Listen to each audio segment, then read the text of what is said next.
Hi everyone, welcome to this pre-recorded introduction to Iowa's TelePrEP program. I'm Edwin Corbin Gutierrez, Senior Manager in the Health Systems Integration Program at NASTAD, and this is part of our PrEP Financing and Access webinar series. We're trying out this two-part format for the next couple of webinars in the series. I hope you like it. We are hoping that by introducing the overview of the project in advance, we'll be able to dive deeper into the model during the live webinar and have more time for questions and discussion. I hope you'll join us for the live webinar on July 13th at 12:30 p.m. Eastern. And if you haven't registered already, the link to register for the live webinar and the rest of the series is in the video description below. And also, I should mention we're taking questions in advance. So please send us an email to prep@nastad.org with any questions for the presenters. And with that, I'm going to turn it over to Cody, who is going to do introductions for his team in Iowa. Cody, take it away. All right, great. Thank you, Edwin. My name is Cody Schaefer, and I'm the EIS, or Early Intervention Services, and PrEP Coordinator for the Iowa Department of Public Health. And I'm thrilled to be here today with our TelePrEP team to discuss the development and implementation of what we believe is a really exciting project. And I'm joined by Dr. Mike Ohl, who's an infectious disease doctor with the University of Iowa Hospitals and Clinics, and Angie Hoth, who is a pharmacist and the coordinator of our project, who works at the Signal Center for Health Innovation, and Dr. Dina Dillon, who's part of our team, who's also a pharmacist in the HIV clinic at University of Iowa Hospitals. So on behalf of our whole team, I'd like to thank you all for joining us today, and just really briefly, I'm going to go over sort of what we're going to be talking about today as it relates to our project. So we're going to highlight some of the challenges that are related to PrEP delivery in a rural setting, and that's really the specific impetus around this project and the problem that we are collectively trying to tackle. We're going to take you through our clinic setup process, talk about ways that we've partnered with public health infrastructure to implement and deliver this model. We'll go over sort of our plans for phasing up this clinic, show you some of our initial data and results, and then leave plenty of time to have questions, conversation, and discussion around innovative models for PrEP delivery in rural America. So, you might be asking yourself the question, why Iowa? And once we've talked about why, we'll talk about the how. And Dr. Ohl, Mike is going to get into this in just a minute, sort of the specifics. But I really wanted to start the conversation today with some snippets of my personal experience. And I spent about the last 10 years administering HIV and viral hepatitis screening services at a local county health department in Iowa. And so I just wanted to share two quick stories with everybody. And these are drawn directly from my experience with my patients. I had a 42-year-old man who had sex with other men who did not identify as gay or bisexual, and was in a primary relationship with a female. He had contact with other men infrequently, with reported use of a barrier method that was greater than 90% of the time. This individual traveled greater than 75 miles each way just to access rapid HIV screening services on a regular basis, even though he had an HIV test site within his local jurisdiction, because he was so afraid in his small community that being seen at a test site or being seen accessing services would disclose the risk that he was engaging in that he had not disclosed within his own life. So there were some very real privacy fears associated with that. And I think that's common in rural America. I think it's common in Iowa as a gay man who grew up in a small town. I share in his fears and I understand those concerns. I also had a 29-year-old gay identified MSM who was in an open relationship. He was highly concerned with HIV infection and had multiple reported condom failures for various reasons. And that individual's primary care provider refused to prescribe and monitor a PrEP regimen due to their lack of general knowledge and awareness about PrEP delivery in a primary care setting. And their answer to his request for PrEP was counseling the patient to reduce the number and frequency of partners and to rely on traditional prevention methods, which had clearly and provenly not worked for that individual so far. So these two stories really I'm just sharing with you to sort of highlight and provide some narrative context for the problem that we're addressing and what we know to be the reality of a rural state. And with that, I'm going to hand this over to Dr. Ohl to sort of illustrate the problem in our setup a little further. Dr. Ohl. Thank you, Cody. So I'd like to take just a few minutes and make a few comments about the big picture, challenges we face with establishing delivery models for PrEP in rural areas of the United States, needs and opportunities.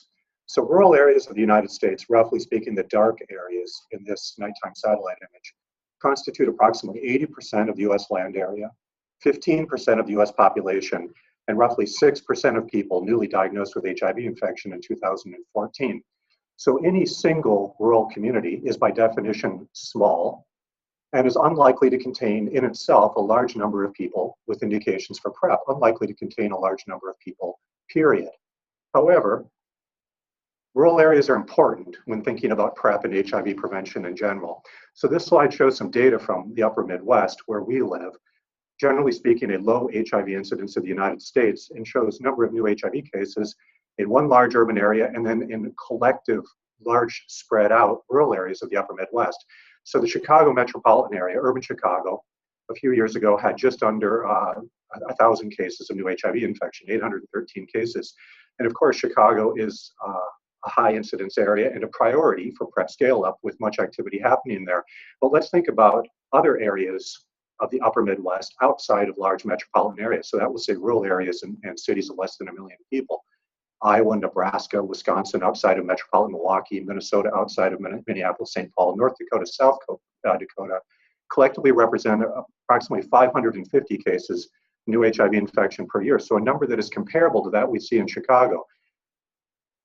We, of course, know that Chicago is a high priority area for PrEP scale up, but taken together, rural areas include a similar number of people. And I would argue it is neither ethical nor appropriate from a public health point of view to ignore these rural areas in PrEP scale up. The relevant question is, what models for PrEP delivery can we use that scale up in geographic area covered in order to reach large number of individuals and provide PrEP to large numbers of individuals without producing large additional infrastructure costs as the area served increases?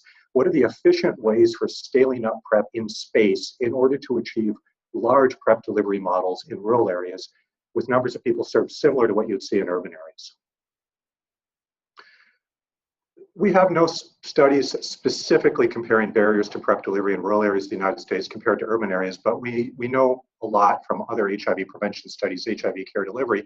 We know that stigma and privacy concerns are significant barriers that may prevent people from learning about PrEP, seeking out PrEP, initiating the process of getting PrEP.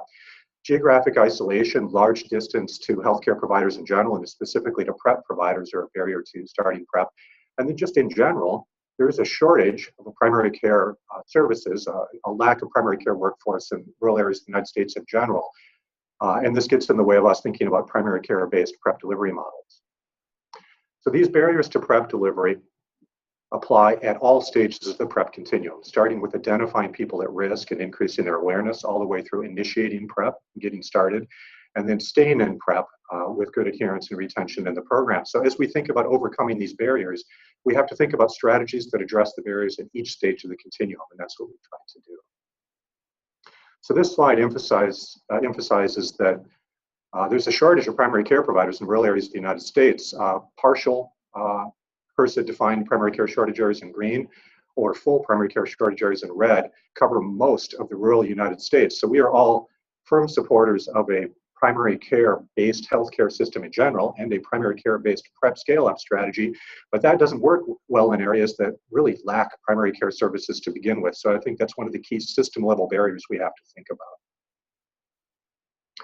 So to sum up some of these issues and some of these barriers, as we started to think about establishing models for PrEP delivery in Iowa, largely a rural state, it was clear that rural PrEP delivery models must accomplish three goals. First, they must efficiently identify individuals at risk for HIV infection in rural areas and increase awareness of PrEP.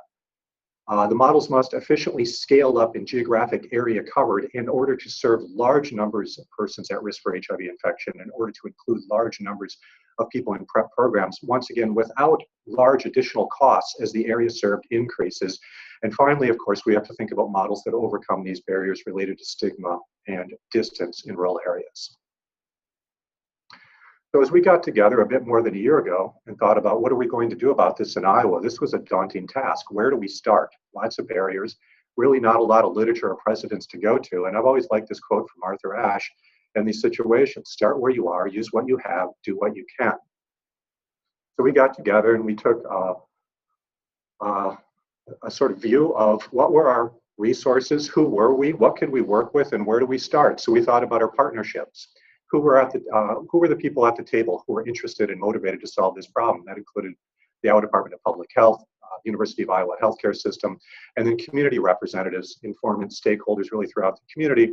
And we thought about the resources we had available. So Iowa Department of Public Health programs, which you'll hear about more later, county public health clinics, community testing, our counseling testing and referral programs for HIV testing, partner services program, our PrEP team, existing telehealth platforms, and existing laboratory networks. So how can we stitch these together into a PrEP delivery system that applies to rural areas? I think we often think about innovation in healthcare delivery or otherwise as involving new technologies, but we thought about it in a combinatorial way. How do we put together these resources we already have in innovative ways?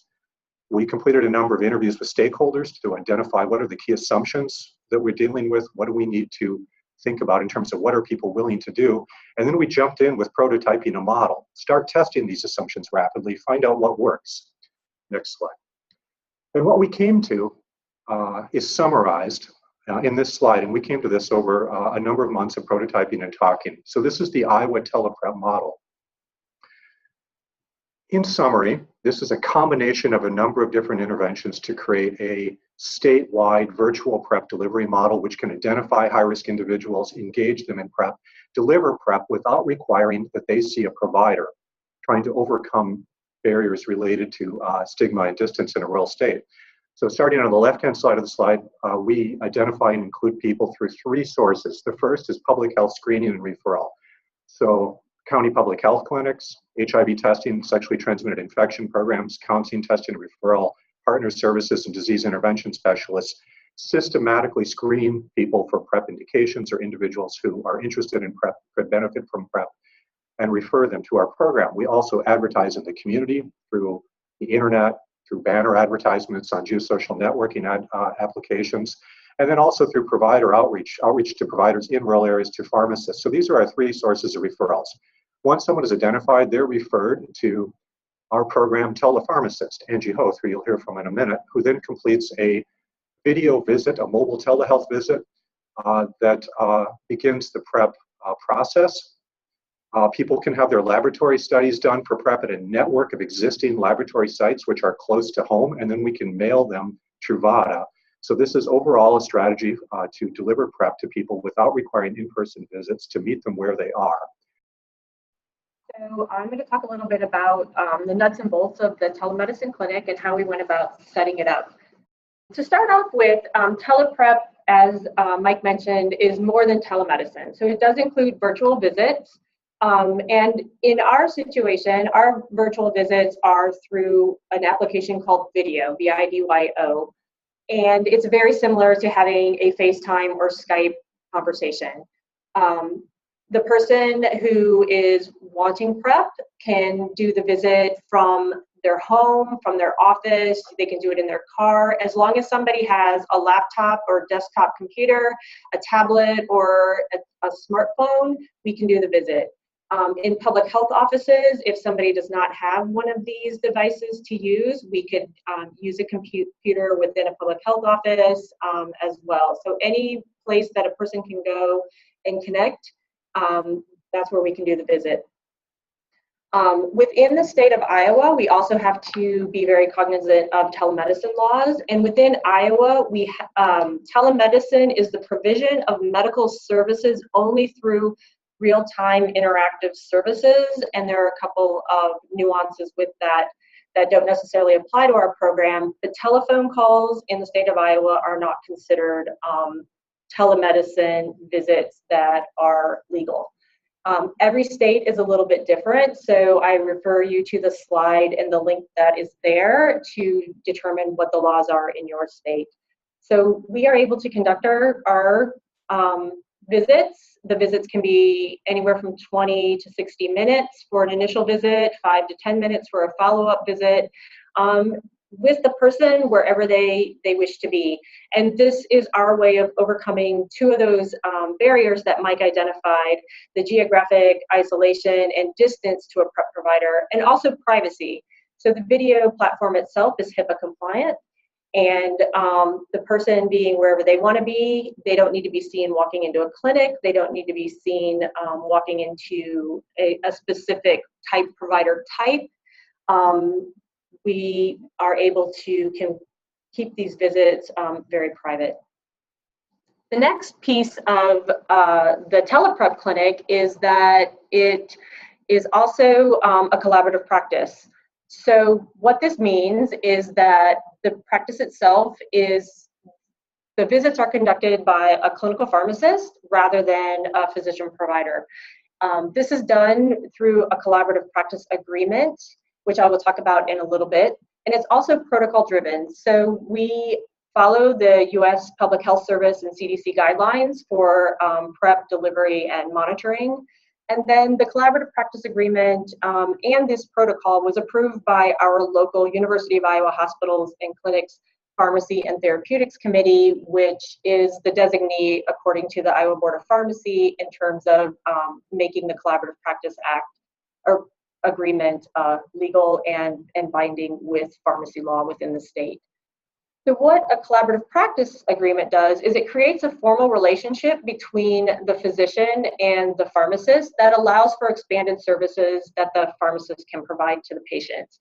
And in the case of TelePrEP, this means that the pharmacist can do the assessment to determine whether somebody is a candidate for PrEP, order the labs, interpret the lab values, and also prescribe the medication, assuming that all labs come back as expected and within normal ranges or are not positive for HIV or another clinical condition.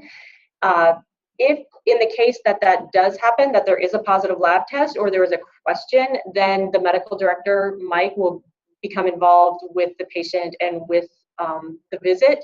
But this actually allows us to provide services as pharmacists and not utilize all of Dr. Ohl's time to conduct the PrEP visits. Again, the collaborative practice agreements, there's a map that shows where collaborative practice agreements are currently in place across the United States. These are all state specific, and I would again refer you to the link to determine what the collaborative practice laws are within your state. But for us in a rural state, this actually really helps overcome that barrier of having limited primary care providers. So again, we really encourage people to interact with their primary care providers and talk about PrEP with their primary care providers. But in areas, especially rural areas where these primary care providers do not exist, TelePrEP can help and provide HIV prevention through this mechanism. With everything that Andrew just talked about, you know, addressing the unique challenges and barriers that exist in rural America that Mike sort of set up for this conversation today, we started also thinking about, you know, okay, we're eliminating issues related to geography and stigma and distance. We're filling the gap for primary care, but then how do we still leverage our existing public health infrastructure to make this work in application? So what you're looking at in front of you is just sort of a resource map for the Iowa Department of Public Health, broken down by our rural outreach liaison map, which are a group of individuals that we use to build relationships within our communities, to our community health centers, our HIV counseling and referral sites, our Ryan White providers, client services providers. There are several other community-based screening services sites that we can utilize as lab sites as well, but they're not on this map. So essentially what I'm showing you now are these are our boots on the ground public health people within the communities who are identifying individuals who would benefit from PrEP, linking them to services, and then also providing an infrastructure by which to obtain labs close to home without having to travel a great distance. So this sort of highlights the lab sites that we've mapped out across the state. And you can see, you know, they're not in every place. This model is by no means perfect. It's constantly evolving. It's constantly something we're working on. But this represents places that individuals can go that are part of public health infrastructure to get their blood draws done, to get swabbed for gonorrhea and chlamydia and extragenital sites, and to still be at least relatively close to home, but also possibly to be far enough away from home that we're further eliminating those issues related to stigma and privacy. So through the public health collaboration, we screen for PrEP through our partner services, disease intervention specialists, and our counseling, testing, and referral sites when they're administering risk assessments during rapid HIV screening. Individuals in those roles will provide education and then conduct a referral or start the referral process for an individual who chooses for themselves that PrEP is what they want to do. So again, leveraging those public health affiliated laboratory sites for monitoring and STI testing as a client moves forward through the PrEP continuum. And then linking this all back together by catching those STIs early by adhering to the monitoring schedule, and then linking those individuals back into public health services to make sure that they're being treated for STIs, that partners are being identified, and that we are able to close that window, especially around gonorrhea and syphilis that we see being so prevalent across the United States among men who have sex with men, that if an individual is being tested for those, including extragenital tests every 3 months, we're shortening that window of individuals that they could have possibly exposed. We're increasing access to treatment and doing a better job at partner services with a really quick turnaround time as compared to an individual who would not be engaged in PrEP and therefore wouldn't be screened as regularly. And then to highlight the short-term benefits of what we're already seeing and what we expect to see is that this model increases access to PrEP to individuals who cannot or will not currently see a provider in their local area. And I draw a lot from my personal experience when I'm talking about this. I grew up in a small farm town of 2,800 people, and I can tell you from my experience, I wouldn't go to the primary care provider in town because she got her hair done at my grandmother's salon and her brother was married to my cousin. You get into small rural areas of closed social networks, and there's a real fear of even accidental or incidental disclosure of an individual's information that should be protected. So that's one benefit that we definitely see. This also makes PrEP available to individuals who would never access it in a traditional community setting. And what I'm talking about here largely are men who have sex with men who are not gay or bisexually identified and are in primary relationships with women, who just aren't going to walk into a doctor's office or ever talk to their own primary care provider about the types of risks that they're having or that they're unwilling to address. And that creating this critically distant sort of digital relationship with a provider could alleviate some of the fears around that and get some of our highest risk individuals into a system of ongoing testing, monitoring, and prevention for HIV. And we talk about this a lot, but the fact that PrEP should be demedicalized, we don't believe from a public health standpoint that you should have to go sit in the hospital waiting room, go through an entire exam just to obtain or adhere to PrEP. So we really view this model as a demedicalization of PrEP delivery in Iowa. And then again, just driving this point home, the integration with our current programs ensures that those who are most at risk are given choices for prevention and then offered avenues for access that they otherwise wouldn't have. I'm going to just go through this last little bit. We're going to actually walk you through what patient identification and engagement looks like and then what the clinical process looks like as well.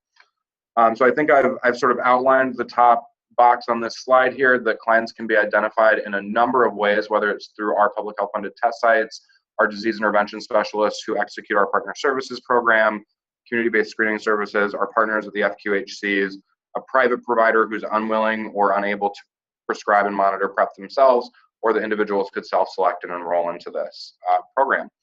So when a candidate's identified, they are at current directed to me. I'm doing initial client navigation and insurance assessment. So if individuals are uninsured, we're evaluating whether or not they could obtain Medicaid, because Iowa's has Medicaid expansion currently. Getting them signed up for Medicaid if they're able, or if they're not, getting them evaluated for patient assistance programs. If they are insured, evaluating their need for the copay assistance program from Gilead, making sure that all of those pieces are in place to alleviate that fear of limited access based on inability to pay or the expense of PrEP, and then coordinating baseline labs at any of our identified free test sites for individuals who are uninsured, or if individuals who are insured are willing and able to go to just an outpatient test site within their local community, sort of identifying what their preferences are during that initial conversation, getting consent to share their information, and then making that formal referral over to Angie in the TelePrEP clinic, where she then takes over. And after I talk with Cody, or somebody has called the TelePrEP number or contact us through email, I will contact them and schedule their video visit and obtain some just basic baseline information. We'll also talk about getting labs. Oftentimes we'll get the labs prior to the visit, but also after the visit in some cases, and discuss with the patient where they would like to get their labs done, especially focusing on the privacy issue. And then when scheduled, we'll have that clinical visit that occurs by the video, that FaceTime similar platform, and conduct that initial visit, do the assessment, talk about the labs, talk about monitoring, and also do the Truvada education. At the end of the visit, I'll ask where the person would like to have their medication filled, and some people opt for having it filled at their local pharmacy, and many people prefer to have it mailed. So we can actually mail it from our pharmacy at University of Iowa Hospitals and Clinics. It arrives in a plain package, no sort of information on the outside to indicate that it's for PrEP, and some people like that. And we can mail it to their home, we can mail it to their office, we can mail it to a post office box. And then we will also schedule follow-up. Generally what we do in our clinic is a 1 to 2 week follow-up by telephone for people who are starting Truvada for the first time, and then the every 3 month visits as recommended. And we are currently in the pilot phase of the TelePrEP program. If you look at the map, we are Johnson County, which is in region, this is actually an old map, I apologize. There are 7 regions now. We are listed in region 6. So Johnson County is where Iowa City is located, and we've sort of piloted the program. We piloted the program within Johnson County and the Iowa City Cedar Rapids area. About 2 to 4 weeks ago, we actually scaled that up and are now in portions of Region 5 as well. So it's a slow scale up, which ensures real-time problem solving. So there are a lot of issues that we didn't anticipate that we can actually fix in real time or change in real time in order to make the program successful. And we anticipate being a statewide program by the end of this calendar year. And just some initial information. During our pilot phase from February to this month, we have had a number of referrals. I'm not going to read the individual information to you, but essentially the TelePrEP program seems to be doing what we had hoped for it to be doing, which is reaching people who don't have primary care providers, people who are uninsured, people who want PrEP, need PrEP, but don't necessarily have an avenue to obtain it through face-to-face visits. And importantly, what we've also discovered is that we are helping people get medication that are not insured, and we are identifying sexually transmitted infections and other conditions that are important and need to be addressed immediately through the baseline PrEP labs that we're obtaining. And in addition, continuing our preventive health care with vaccination recommendations. So in summary, we are a public health system collaboration to reach people throughout a rural state in order to educate and offer PrEP and provide them a mechanism for obtaining PrEP that uses video, combined public health, UIHC resources, and local labs and medication by mail. And with that, we thank you very much for your time. We've listed our team members who represent the Iowa Department of Public Health, the Signal Center for Health Innovation, and the University of Iowa Hospitals and Clinics. And now we will be happy to discuss our program and take any questions. Thank you. Thank you. Thank you so much for that great introduction and overview of the program. I think it's a very innovative model, and I'm really looking forward to our live discussion, which is on July 13th at 12:30 p.m. Eastern Time. As a final reminder to our audience, if you haven't registered yet, the link is in the video description below. And please send us questions for the presenters to prep@nastad.org. Thanks again, and we'll talk soon.